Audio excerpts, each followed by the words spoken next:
안녕하세요, 한윤수입니다. 우리 자신을 투명하게 비춰보고 그 안에서 마음 다스리는 법을 찾는 시간이죠. 전현수 박사의 마음 테라피, 오늘도 전현수 박사님 나오셨습니다. 안녕하세요, 박사님. 네, 안녕하세요. 네. 오늘 주제를 보니까 자신을 사랑하는 법입니다. 네. 저는 솔직히 여기에 대해서 진작에 한 번도 생각해봤던 적이 없는 것 같아요. 그렇죠. 대부분 사람 생각 안 하죠. 네. 그러면서 내가 나를 사랑하고 있다고 생각하죠. 네. 근데 자세히 보면 자기를 사랑하는 사람도 있고 사랑하지 않는 사람도 있고 함부로 대하는 사람도 있고 소중하게 대하는 사람도 있고 이 문제는 한번 짚고 넘어가야 될 이야기죠. 인생이 달라질 수 있는 거죠? 달라질 수 있죠. 예. 왜냐하면 우리가 뭘 어떻게 보느냐에 따라서 그다음 어떤 행동 이런 게 다 달라질 수 있거든요. 네. 나 자신을 좀 더 사랑함으로써 인생을 더 행복하게 살 수 있다. 이런 말씀이신 것 같은데요. 오늘 강의도 참 의미가 클 것 같습니다. 그럼 큰 박수와 함께 박사님의 강의 청해 듣도록 하겠습니다.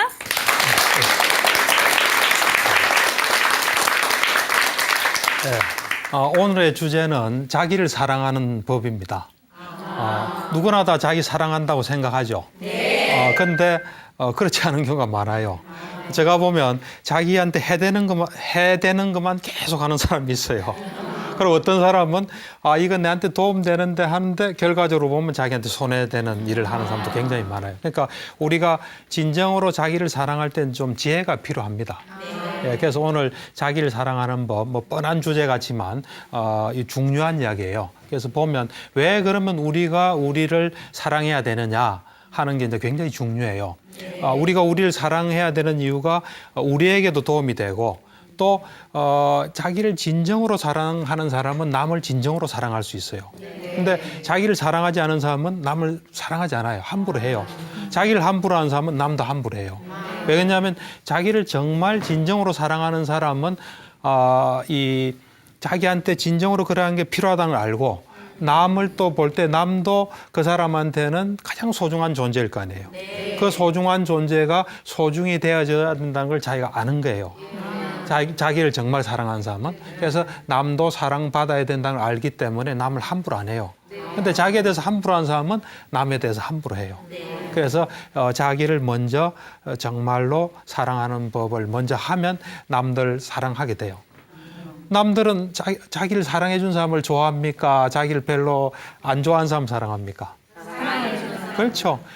남은 자기를 소중히 여기고 사랑하는 사람을 사랑해요. 그렇기 때문에 우리가 남을 사랑하면 또 내가 또 더 사랑을 받게 돼요.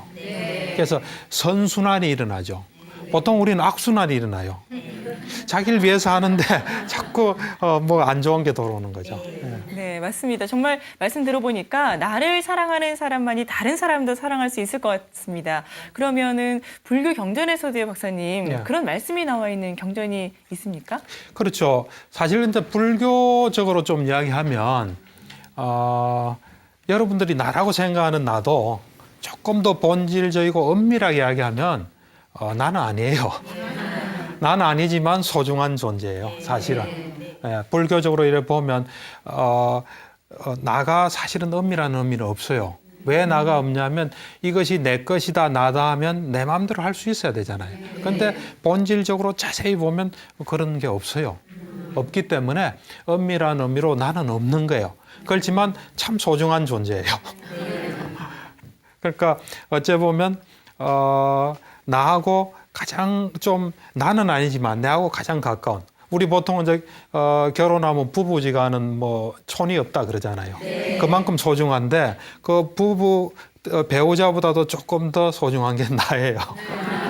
네, 하여튼 어쨌든 우리는 이제 표현할 때는 나다 자신하지만 엄밀하면서 그런 뜻을 가지고 있고 어쨌든 소중한 존재. 그 소중한 존재에 대해서 이제 어떻게 할 거냐인데.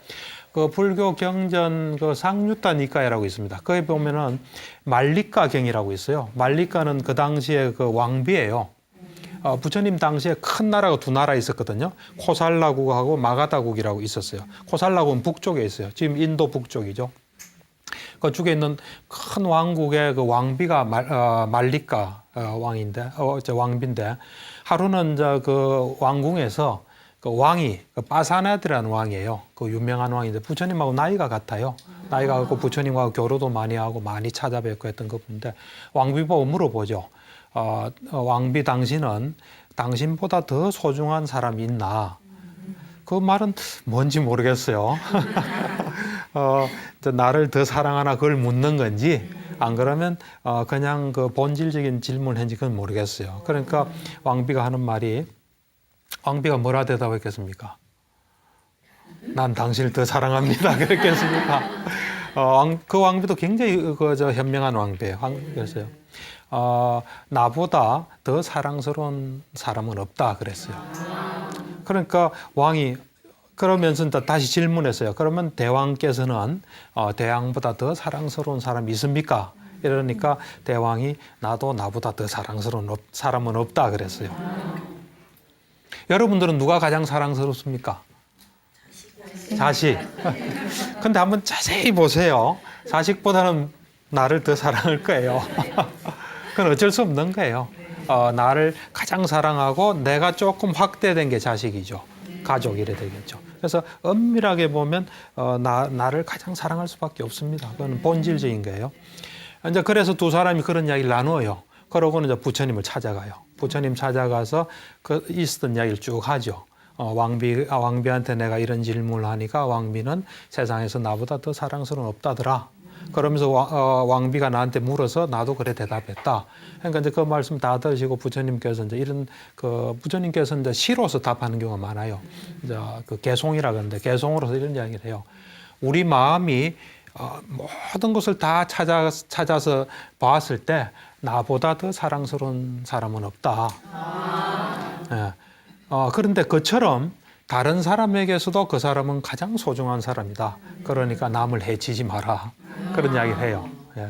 그러니까 우리가 자기를 진정으로 사랑하는 사람은 남을 볼 때도 저 사람은 자기가 가장 소중하겠다는 걸 아는 거죠. 그래서 내가 나를 해치지 않듯이 손을 안 주지 남한테 안 하는 거죠. 그래서 자기를 사랑하는 게 굉장히 중요합니다.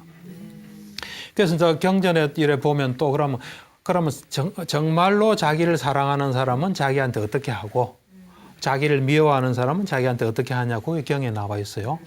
그래서 아까 말한 그 바세나드 왕이 이제 이분도 현명한 왕이에요. 그래서 하루는 이제 부처님을 찾아와서 부처님 내가 혼자 이래 명상을 하면서 이런 생각을 했습니다. 그래요.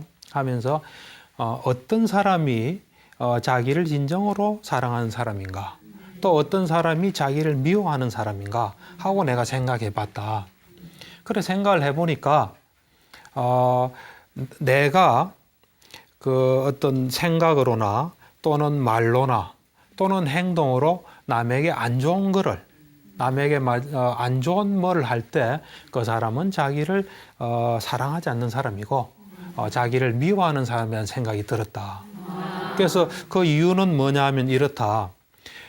자기에게 대해서 안 좋게 하는 사람은 마치 나쁜 사람이 서로 원수지간인 사람이 그 사람한테 시켜서 남 안 좋은 걸 시키잖아요. 그래서 손해되게 하듯이 자기가 자기 자신을 안 좋은 일을 시키는 것과 같기 때문에 나는 그런 생각을 했다. 그런 이야기를 해요. 그래서 그 상당히 그러니까 부처님께서 이제 인정을 하시고 당신 참 현명한 생각을 했다. 앞으로 그렇게 살도록 해라 그래요.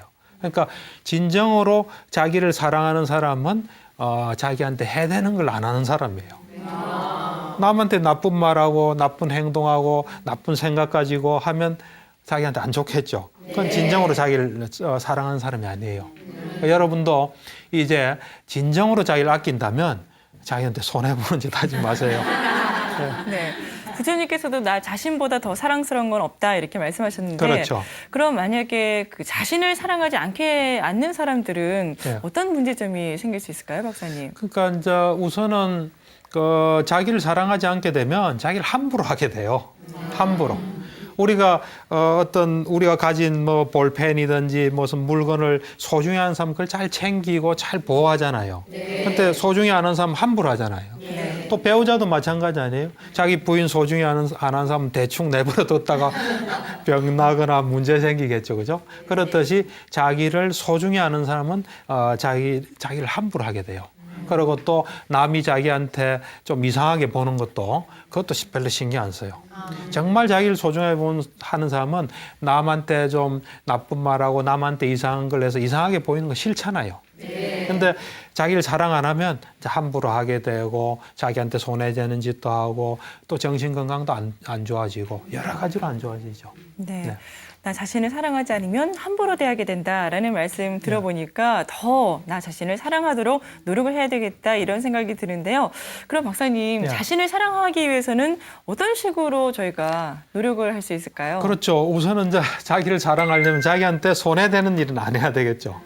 자기한테 도움되는 일만 하면은 자기를 사랑하는 거죠. 그러니까 우선 이제 자기를 사랑하려면 이 세상에서 나가 가장 소중하다 하는 거를 잘 생각하고 이제 안 좋은 것으로부터 나를 잘 보호해야 돼요.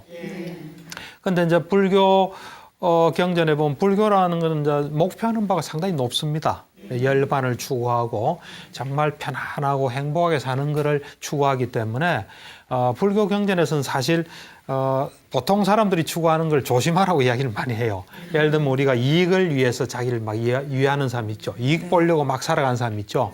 손해 절대로 안 보려는 사람. 이익을 너무 추구하지 마라 그래요. 그다음 명예, 또 남으로부터 칭송받는 거 이런 것들 조심해라 하면서 이제 대표적으로 이야기한 게 그 대바다타라고 있습니다. 불교 경전에는. 불교 그 부처님 사촌 동생인데 대바다타라고 부처님을 죽이려고 해요. 그러니까 이 사람도 굉장히 그 어떤 수행을 많이 해서 경지가 높은데 이제 부처님 대처럼 되려고 했던 사람이 있거든요. 대바다타라고. 근데 그 분 이야기를 많이 하면서 세상의 이득이나 명예, 칭송 이걸 바라지 마라. 그걸 바라게 되면 그저 손해가 온다, 불행이 온다 하면서 이제 불교 경제는 주로 그 세상적인 거. 근데 저는 뭐 그렇게 생각하지는 않습니다. 우리가 다 선임은 아니잖아요. 우리가 세상을 살려면 이익을 추구하는 거 좋습니다. 명예를 추구하는 것도 좋고 또 칭찬받고 인정받는 건 좋은데 제대로 이익을 추구해야 돼요. 제대로 명예도 얻고 해야지 자기한테 손해되게 얻는 건 좋지 않습니다. 그러니까 진정으로 열심히 일하고 남을 도와주고 남에게 이득이 돼서 얻는 거는 아무 문제가 안 되죠. 그래서 우선 우리가 살다 보면 이런 이득이나 이런 또 명예 이런 데 잘못하면 우리한테 해가 갈 수 있어요. 그런 데서도 우린 보호해야 되고요. 그 다음에 또 이제 보호해야 되는 건 아까도 제가 이야기했다시피 사랑하는 사람은 자기를 사랑하는 사람 자기한테 이득되는 걸 한다 그랬죠. 네. 그처럼 자기가 나쁜 일 하는 것으로부터 자기를 보호해야 돼요. 그러면서 이제 경전에 보면은 이런 이야기를 합니다. 뭐냐면 아까 그 내용과 거의 비슷해요. 이제 자기를 사랑하는 사람은 이 자기가 나쁜 거 하는 것부터 보호를 한다. 그런데 만약에 내가 나쁜 일을 하면서 이 그 경호원이나 큰 부대 있죠. 군인들을 아무리 철통같이 자기 주위에 둘러싸도 그거는 나를 보호가 안 된다. 왜냐하면 그거는 밖을 보호하는 거고 내 마음속에서 일어나는 거는 군대가 할 수가 없어요. 그래서 아무리 옆에 뭘 하더라도 내 마음에 일어나는 건 내가 보호를 못해요. 그리고 설사 이제 또 내가 나를 잘 보호하잖아요. 내한테 도움되는 거 하고 내한테 도움 안 되는 거 하면은 설사 나를 보호하는 경호원이나 군대가 없어도 얼마든지 나는 보호되는 거예요. 왜냐하면 그 사람들은 밖을 지키는 거지 안을 지킬 수 없고 안은 이미 잘 보호되어 있기 때문에 보호가 된다 이런 얘기예요. 그러면서 이제 이 경전에 보면 또 네 가지로부터 자기를 진정으로 사랑하는 사람은 요 네 가지로부터 자기를 보호해야 된다. 자기 마음 보호하고 이 현재에 집중하는 알아차림, 그다음 불방일이라서 게으르지 않는 거. 요 네 가지 경우에 해야 된다고 이야기를 하거든요. 그건 뭐냐면 첫째는 누구든지 탐을 내는 거 있죠. 누구든지 탐내는 데서 탐내지 않기를 하면서 자기를 보호해야 돼요. 누구든지 보면 현혹되는 거 있죠. 거기서 잘못하다가 뭐 훔치기도 하고 뭐 그러겠죠. 거짓말하기도 하고 사기치기도 하겠죠. 그래서 누구든지 탐낼 수 있는 데서 탐내지 않을 수 있도록 자기를 보호해야 돼요. 또 누구든지 화낼 수 있는 거. 왜냐하면 누가 나한테 기분 좋게 하고 기분 나쁜 말하고 나를 모함하고 하면 누구든지 화낼 수 있잖아요. 그럴 때 화내지 않도록 자기를 또 보호해야 돼요. 자기 마음 보호하고 딱 마음 알아차리는 거 해야 되고. 그다음 세 번째는 뭐냐면은 어리석을 수 있는 거. 누구든지 이래 어리석을 수 있는 데서 어리석지 않을 수 있도록. 또 그다음 네 번째는 이제 누구든지 취할 수 있는 뭐 대표적인 술이겠죠. 뭐 술이나 마약이나 그런 데서부터 자기를 잘 보호해야 된다. 그래서 결국은 제가 볼 때는 하여튼 자기가 있던 걸려 있고 장애되는 데로부터 자기를 자꾸 보호해 가는 게 좋아요. 자기한테 나쁜 생각 들 때 그걸 잘 보호하는 게 중요해요. 또 좋은 생각 들면 또 그걸 잘 보호하고.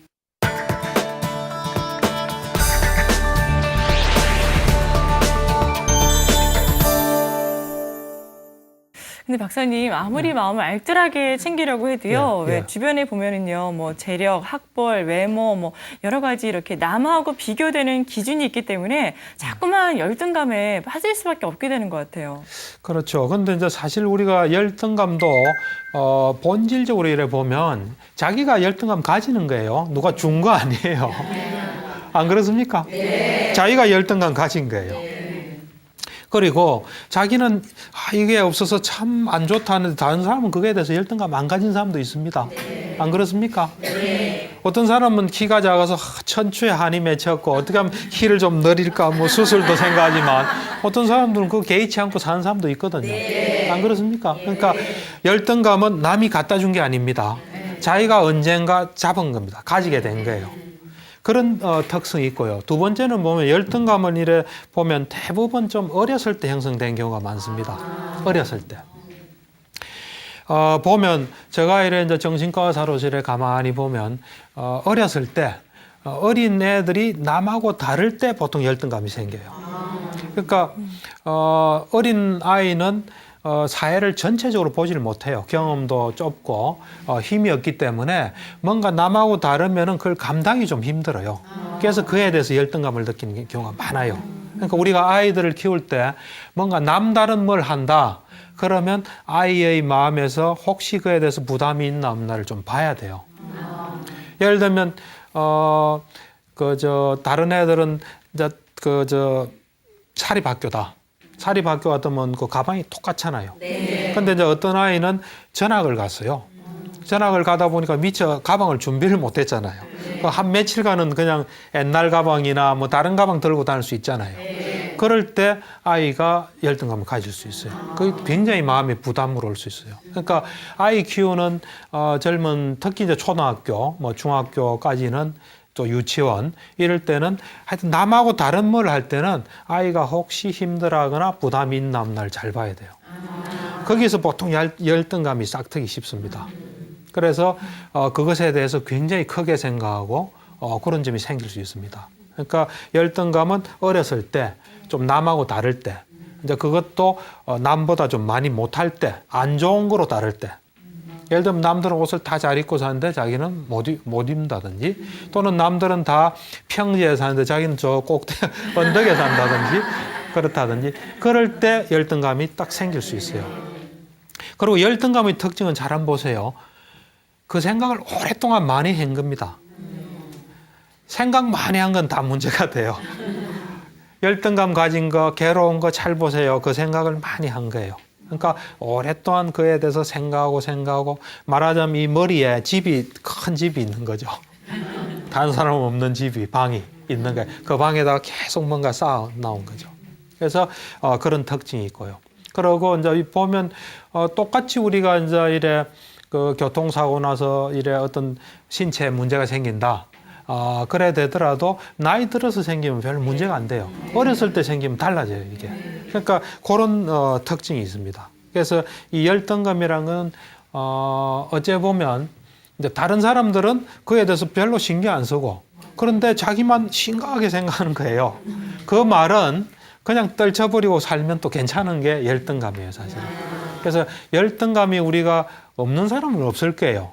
왜냐하면 어린 시절 없는 사람, 또 어렸을 때 남하고 좀 달랐던 거, 힘들었던 거 없는 사람이 어디 있어요?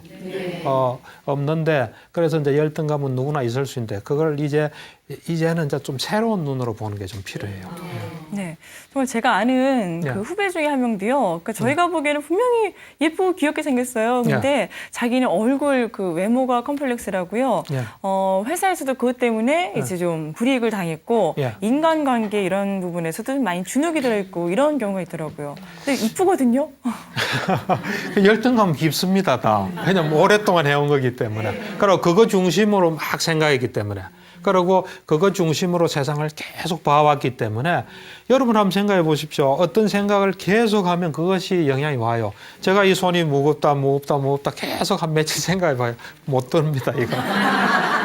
어떤 보면은 사람은 나는 학교 성적이 안 좋아서 또 뭐 이래서 안 좋다 하면 그거 위주로 생각하면요. 그거 위주로 됩니다. 다른 거 뭐 이래 좋은 거 생겨도 기쁘지도 않아요. 그러니까 외모 중심으로 이래 생각을 하잖아요. 그럼 또 외모가 모든 것의 기준이 다 되거든요. 그래서 실제로는 이제 이 참 열등감이라는 게 이 무서운 게 뭐냐면 이 사실을 정확하게 못 볼 수 있습니다. 예를 들면 아까 또 이야기한 그분도 직장 생활에서 자기가 좀 안 좋은 대접을 받고 안 좋은 평을 받고 좀 인기가 없는 걸 자꾸 외모 탓으로 돌릴 수 있는데 실제로 보면 안 그럴 수도 있어요. 오히려 자신감 없고 좀 뭔가 이래 거느리지고 또 일을 잘 못하고 인간관계 잘 못하고 이런 것 때문에 올 수도 있어요. 그러니까 우리가 이 열등감이라는 것은 인간관계에서 잘못하면 그것 중심으로 돌아갈 수가 있습니다. 그렇기 때문에 열등감이 있는 것은 어떤 맹점이 될 수 있어요. 그래서 우리가 정말 이래 있는 그대로 보고 우리한테 필요한 걸 하게 하는데 이제 장애가 될 수 있죠. 예. 그리고 인간관계에도 이제 열등감이 있으면은 자꾸 이제 누가 나를 무시한다 이제 이런 말 자꾸 하게 돼요. 여러분들 무시한다는 말 많이 쓰는 사람요. 열등감이 좀 많은 경우가 많아요. 그래서 여러분들 열등감 없이 그냥 이제 자꾸 없애고 사는 게 좋습니다. 네. 이렇게 제 후배뿐만 아니라 우리 네. 시청자분들 가운데서도 이 예. 열등감 때문에 크고 작은 고민 있으신 분들이 많이 계신 것 같아요. 사연을 좀 많이 보내셨는데 예. 제가 지금부터 몇 가지 사연을 좀 예. 소개를 해드리도록 하겠습니다. 첫 번째 사연은 20대 여자분이 올려주셨는데요. 박사님, 저는 제 자신을 사랑하는 법을 잘 모르겠어요. 저는 일단 남들에게 제가 어떻게 보이냐가 아주 중요한데요. 그래서 그런지 자꾸만 화장이나 명품 가방 이런 걸로 외모를 치장하는데 열을 올리게 됩니다. 하지만 한껏 치장을 해도 왠지 모를 공허함이 느껴지는데 이건 왜 그런 건가요? 이렇게 사연을 주셨습니다. 예, 이제 요즘 아무래도 외모 좀 중심이잖아요. 외모 중심이기 때문에 뭐 정도 차이는 있지만 다 외모는 생각할 거예요. 또 그러고 자기가 좀 멋있게 보이면 기분 좋은 건 누구나 마찬가지죠. 그런데 지금 사연 보내신 분 같은 경우는 이 중심에서 뭔가 이래 꽉 채워지지 않는 게 있는 것 같아요. 그러니까 이제 꽉 채워지지 않으니까 자기를 이제 보충하려고 뭘 자꾸 하는데 그거는 이 중심이 비어 있으면 이제 뭐 처음에 그거로서 좀 했을 때는 통하는 것 같지만 그것도 또 아닌 것 같은 생각이 또 들 거예요. 그러면 또 뭔가 부족해서 또 다른 거 하게 되는데 속이 꽉 차야지. 그렇지 않으면은 내가 참 괜찮은 사람이다. 내 이대로 소중하고 내 이대로 참 매력적이다. 이런 생각을 자기가 딱 가지게 되면 그다음부터는 이제 그 외부로 치장할 필요는 없죠. 근데 잘 한번 보세요. 여러분들하고 똑같이 생긴 사람 없습니다. 그러고 이쁘게 보면 사실 이쁘게 보여요. 여러분들 그걸 보고 이쁘다. 자기 체면을 계속 해보세요. 저는 이것도 이제 TV이고 저도 이래 이제 프로그램을 또 TV에 나와서 이제 활동을 하지만 제가 이래 가만히 보면요. TV에 오래 넣으면 스타가 돼요. 아주 하자가 있는 사람 외에는요. TV에 오래 넣으면 사람들이 그쪽에서 좋은 점을 자꾸 발견해서 스타로 만들어요. 그러니까 자기 자신에게도 마찬가지예요. 내가 우선 내 자신을 멋있게 보고 세상에 내하고 똑같은 사람 없잖아요. 정말 이 참 오리지널이거든요. 그래서 나를 자꾸 소중하게 보고 그러면 또 그렇게 보여요. 그렇게 되면 이제 외부적으로 치장하는 게 좀 적어져요. 자신감 있는 사람 봐요. 예를 들면 스티브 잡스다 이런 사람들 지금 암 걸려서 삐쩍 말랐잖아요. 근데 아무거나 입고 오잖아요. 그건 신경 안 쓰잖아요. 그거는 자기가 그만큼 자신감이 있다는 거예요. 자기가 자기를 멋있게 생각하니까 자기가 멋있게 생각하면 그것도 멋있게 보여요. 그러니까 자기를 멋있게 보는 걸 자꾸 훈련해야 될 것 같아요. 네. 네, 알겠습니다. 자, 그럼 다음 사연 또 소개를 네. 해드릴게요. 상담을 좀 부탁드립니다. 이번에는 30대 남자분이 글을 주셨는데요. 저는 제 자신을 사랑하는 방법으로 돈에 그 기준을 둡니다. 지금은 돈이 없어서 사람들에게 무시를 당하지만 돈을 많이 모아 제 자신의 존재감을 높이면 남들에게 대접받고 살면 제 자신을 더 사랑할 수가 있을 것 같습니다. 하지만 지금은 그 돈이 없어서 한없이 제 자신이 초라하게만 느껴지네요. 이렇게 올리셨어요. 이분이 돈을 잘 벌고 있는지 모르겠습니다. 돈은 벌려면 남을 도와줘야 돈을 받아요. 돈을 법니다. 네, 왜냐하면 남들이 돈 안 주거든요. 내가 뭘 줘야 돈을 받기 때문에 이제 그 준비를 많이 해야 되죠. 근데 이제 우리가 보면 사람마다 다 이렇게 빠져 있는 게 다 달라요. 이제 열등감이 다 다른데 이제 이분 같은 경우는 언젠가부터 돈을 좀 중시하게 된 것 같아요. 그러니까 이제 이 살아온 그 속에서 그런 이유가 있겠죠. 이유가 있는데 그래서 돈은 뭐 중요한 거죠. 하지만 돈에 너무 모든 것이 가 있으면은 이제 곤란해집니다. 그리고 돈을 잘 벌 것 같지 않아요. 왜냐하면 우리가 다양한 관심과 열심히 하고 뭐 또 남으로부터 뭘 잘 듣고 했는데 어느 게 집착에 있으면 그게 잘 안 되는 경우가 많거든요. 그래서 우선 돈에 대한 걸 조금 이래 떠나서 좋아하는 일을 찾고 또 남에게 도움을 주고 자기도 도움받고 그런 가운데 자연스럽게 돈이 좀 벌리는 게 좋지 돈을 목표로 하면 좀 어렵다 그래요. 예, 돈이 우리 어른들도 그런 말씀 많이 하시잖아요. 돈을 보고 쫓아가면 안 되고 돈이 따라오게끔 해라 그러잖아요. 그 말은 뭐냐면 남한테 도울 거 이런 걸 많이 가지고 하면 자연히 돈이 오겠죠. 근데 돈만을 목표로 그들은 준비가 적으면은 돈 벌기는 그리 쉽지 않죠. 그래서 우리가 정말 우리가 원하는 게 있다면 그것이 되게 하는 게 뭔지를 잘 볼 필요가 있습니다. 네, 자신의 중심을 세워야 된다 이런 예. 말씀이신 것 같은데요. 근데 저는 지금 사연을 두 가지 소개를 해드렸는데 보니까 많은 분들이 이 열등감 때문에 정말 많은 고민들을 안고 사시는 것 같습니다. 우리 박사님께서 이런 분들께 좀 공통적으로 드리고 싶은 말씀이 있으시다면요. 이제 열등감은 뭐 누구나 다 가지고 있는 거기 때문에 이제 그게 이제 정도가 심하냐 아니냐. 그리고 이제 열등감에서 이제 벗어나서 살면 더 나은 세상, 더 나한테 도움되는데 그런 걸 계속 움켜잡고 있으면 이제 그게 문제죠. 이제 열등감하고 관련돼서는 제가 이제 해주고 싶은 이야기는 이제 열등감이 있다 보면 또 이 자존심으로 연결될 수 있습니다. 사실 자존심으로. 그러니까 저는 이제 이 정신과 의사로서 환자들 치료할 때 이 자신감이 자존심 이게 큰 병이라는 걸 제가 많이 느껴요. 자존심이 세다 보면 자기가 기회가 왔는데도 그걸 살리지 못해요. 그래서 이 자존심보다는 자기를 진정으로 아끼는 자존감이 있죠. 자기를 소중히 하고 자기를 아끼고 자기한테 정말 도움되는 걸 해야 되는 그런 마음을 가지는 게 좋아요. 그렇지 않고 자존심 내세우면요. 그건 큰 문제예요. 예. 저는 자존심이 많다는 거는 크다는 거는 열등감이 밑바닥에 있다 이렇게 봐요. 그래서 자기는 그걸 내세워야 되는 거예요. 내세워서 나는 이런 사람이다 하는 걸 내세우고 나를 알아달라 하는 게 자존심이거든요. 그 이면에는 열등감이 있는 거죠. 열등감이 있고 그래서 자존심보다는 자존감. 자기를 진정으로 아끼는 마음, 그래서 나한테 도움되는 거는 뭐든지 하는 그런 마음을 가지라 이렇게 이야기해 주고 싶습니다. 네. 또 봤더니 사람들 중에서 95% 이상이 열등감을 가지고 있다라고 나와 있습니다. 그래서 이런 열등감이 난 이렇기 때문에 잘 안 될 거야 이런 패배 의식으로 이어지기 전에 더욱더 마음을 잘 다스려야 되겠다 이런 생각이 들었는데요. 자, 그렇다면 박사님 왜 뭐 신체 조건이라든지 여러 조건들이 좋지 않은 상황에서도 성공을 한 분들의 케이스를 많이 알고 계실 것 같아요. 그렇죠. 사실 보면 이제 진료실에서도 이렇게 보면은 신체적인 것 때문에 열등감 느끼는 사람이 많아요. 이제 키에 대해서도 그렇고 또 몸 좀 뚱뚱하다든지 너무 마른다든지 이제 그런 경우가 많거든요. 그래서 이제 그런 경우에 거기에 탁 집착하게 되면 상당히 문제가 생겨요. 그래서 이제 그런 자기한테 어떤 조건이 있을 때 거기에 걸리지 않는 게 굉장히 중요하거든요. 이제 그런 면에서 제가 여러분들한테 좀 소개해주고 싶은 경전이 있는데 그 자타카라는 경이 있어요. 자타카. 자타카는 뭐냐면 이제 부처님 전생 이야기예요. 부처님께서 이제 이 생에 오셔서 부처님이 되기 전에 많은 생을 이래 수행자로 보내거든요. 수행자 내지는 이제 일반 사람으로 이제 쭉 살아오는데 그 이야기들이 자타카라고 그 전생담이라고 있어요.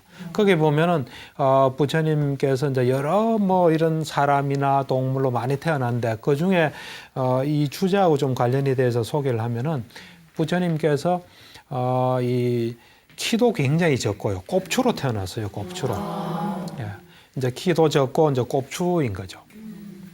꼽추인데 그런데 이제 집안은 괜찮고 해서 많이 배웠어요. 많이 배우고 또 특히 이 화살을 잘 쏘았어요. 옛날에는 화살 잘 쏘는 게 굉장히 중요했거든요.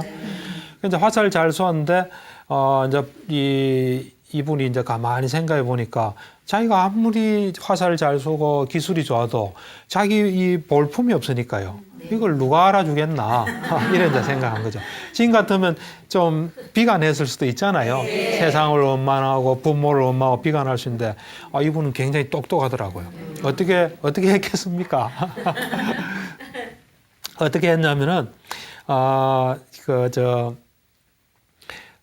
자기가 이제 옛날에는 왕을 찾아가야 되거든요. 네. 왕을 찾아가서 내가 이런 기술과 실력이 있습니다. 나를 써주십시오 할 거 아닙니까? 하는데 자기를 믿겠어요? 안 믿을 거 아닙니까? 네. 그러니까 내가 이제 이 덩치도 좋고 이 몸집이 좋고 허우대가 좋은 사람을 하나 찾아야 되겠구나. 그런 사람 하나 찾아요. 다니면서 보니까 어떤 사람이 참 신체가 좋고 용모도 좋고 힘도 센 사람이 어떤 허드레인을 하는 거예요. 그러니까 이제 찾아가서 당신 그 일 그만두고 내하고 같이 일을 좀 해보자. 나는 사실은 이런 좋은 기술이지만 아무도 나를 알아주지 않으니까 당신이 그 일 이렇게 할 줄 안다고 이야기하고 하면 내가 일을 다 처리해 주겠다. 그래 이제 그 대신 나는 당신하고 같이 따라다녀야 되니까 이 사람 누구냐고 물어보면 내 하인이라고 밑에 사람이라고 이야기해라 해가지고 이제 따라다니는 거예요. 따라가서 이제 왕을 찾아간 거예요. 찾아가가지고 이런 기술이 있다. 그 말을 쭉 하니까 이제 왕이 그럼 좋다. 뭐 딱 보니까 그래 보이니까요. 근데 이 사람 누구냐가 이거 내 하인이라고. 이제 그래가지고 이제 둘이서 다니는 거예요. 다니면서 어려운 일이 있으면 다 처리해 주는 거예요. 한 번은 이제 호랑이가 어느 지역에 나타났어요. 그래서 나라에서 이제 난리가 난 거죠. 왕이 직접 그 사람을 불렀어요. 불러가지고 이 호랑이를 잘 이래 없애달라. 그러니까 그래 없애주겠다고. 그러고 이제 가는데 이 사람이 이제 이 보살을 보고 이제 내가 어떻게 해야 되냐 하니까 당신이 화살을 한 2만 개쯤 구해가지고 들고 가서 같이 가자니까 나는 갈 필요 없고 당신 혼자 가라. 그래서 마을 사람들한테 화살을 다 나눠주고 호랑이가 나타나면 전부 쏘라 그래라. 그리고 당신은 그거 잊지 말고 숲풀 속에 딱 엎드리고 있다가 호랑이 잡았다는 소리에 나온나 이랬어요.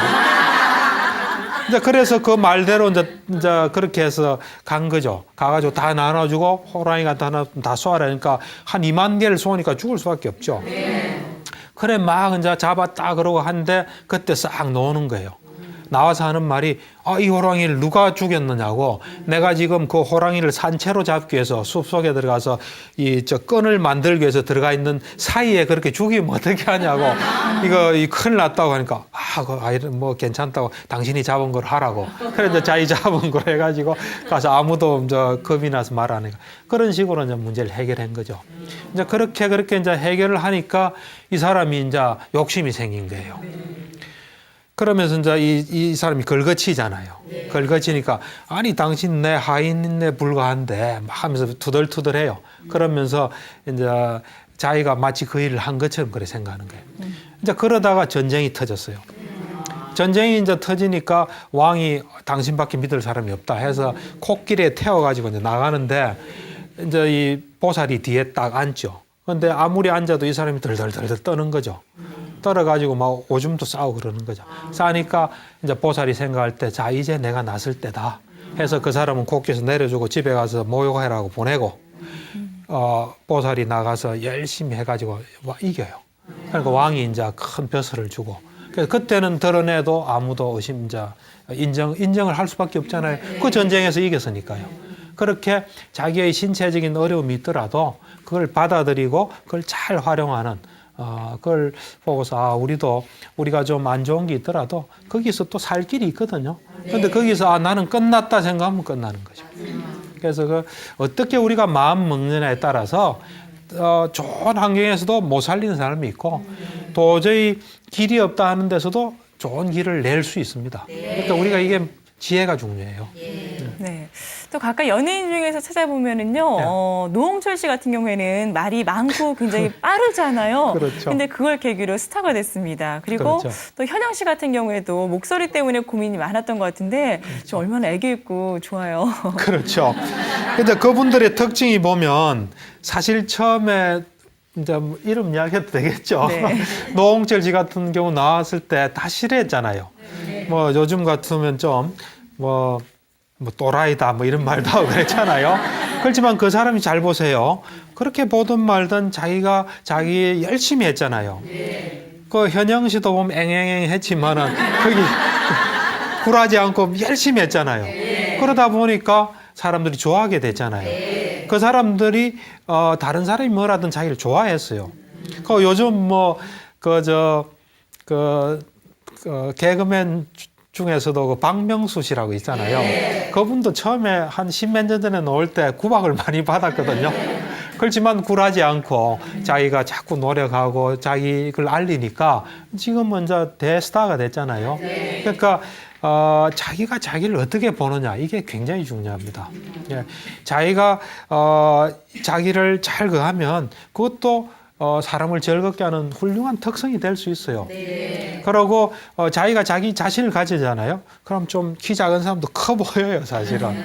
그 옛날 우리 미녀와 야수 있잖아요. 그것도 보면은 처음에는 막 이래 겉모습이 야수니까 싫어했잖아요. 그런데 자꾸 이러니까 마음이 전해지는 거예요. 중국의 오늘날 이 중국이 굉장히 발전했잖아요. 그 밑거름이 된 사람이 덩소평이거든요. 덩소평 씨도 굉장히 적어요. 작은데, 자기가 마음을 크게 하니까 거인처럼 보이잖아요. 그러니까, 우리가 우리 마음을 어떻게 먹느냐는 거. 그리고, 잘 보면요. 사실 뭐 여자분들 같으면 아름다움에 관심이 많잖아요. 이뻐 보이고 그것도 자신감 있을 때 제일 이뻐 보이는 거예요. 그러니까 자기가 자기를 소중히 여기고 자신감 있고 이래 나가면은 얼마든지 상황이 바뀔 수 있습니다. 말씀하신 그런 분들처럼 정말 열등감을 잘 딛고 이겨내면 좋을 것 같은데요. 아까 박사님께서 열등감은 아이 때, 어릴 때 많이 생길 수 있다 그러셨잖아요. 그렇기 때문에 아이일수록 더욱더 그런 자존감을 잘 키워주는 게 굉장히 중요할 것 같아요. 그렇죠. 그러니까 이제 아까 얘기했다시피 열등감이라는 거는 생긴 때가 오래됐다 그랬죠. 주로 어릴 때 생기고 하니까 아이를 키울 때 그런 열등감이 자리 안 잡도록. 근데 뭐 아무리 해도 그런 건 안 생길 수는 없겠죠. 이제 정도 나름인데. 이제 부모가 아이를 키울 때 자칫하면 이제 부모의 열등감이 또 아이한테 영향을 주는 경우가 많아요. 예를 들면 어떤 사람은 남한테 주눅 들고 자신 없는 사람은 아이 이제 기 안 죽인다고 막 버릇없이 하는 경우도 많거든요. 그런 거는 좋지 않아요. 그런 거 좋지 않고 또 어떤 사람은 또 공부에 또 한이 맺힌 사람은 이 공부에 대해서 또 되게 신경을 써요. 그래서 애가 처음에 구구단 외우는데 잘 못 외우면 겁이 덜컥 나는 거죠. 쟤도 나처럼 공부를 못 하려나. 사실은 누구나가 다 공부를 잘할 수 있어요. 근데 이제 잘할 수 있는 때가 좀 다르거든요.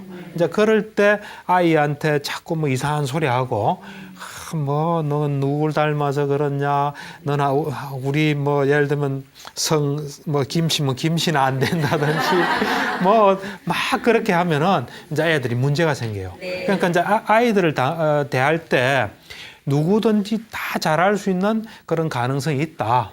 그리고 너가 지금 못할 때는 못할 이유가 있고 그건 당연하고 지금 그걸 잘 극복하면 잘할 수 있다.